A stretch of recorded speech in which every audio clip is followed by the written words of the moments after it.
Thomas Edison مشہور عالم سائنسدان تھا۔ اپنے بچپن میں بخار کے باعث وہ قوت گویائی سے محروم ہو گیا تھا۔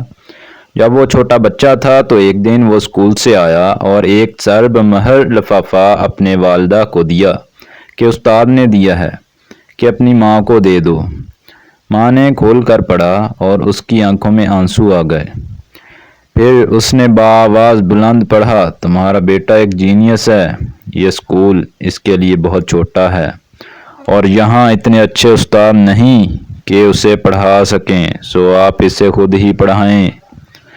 اس کے بعد اس کو پڑھانے کی ذمہ داری اس کی والدہ نے لے لی۔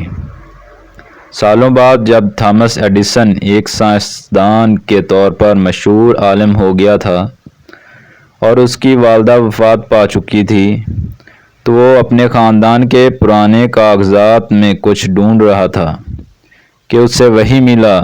اس نے خط کو کھولا تو اس پر لکھا تھا، آپ کا بیٹا انتہائی غبی، کند ذہن اور ذہنی طور پر ناکارہ ہے، ہم اسے اب مزید اسکول میں نہیں رکھ سکتے۔ اسی دن ایڈیسن نے اپنی ڈائری میں لکھا، تھامس ایلوا ایڈیسن ایک ذہنی ناکارہ بچہ تھا، پر ایک عظیم ماں نے اسے صدی کا سب سے بڑا سائنسدان بنا دیا۔ بے شک ماں نسلوں کو سنوار دیتی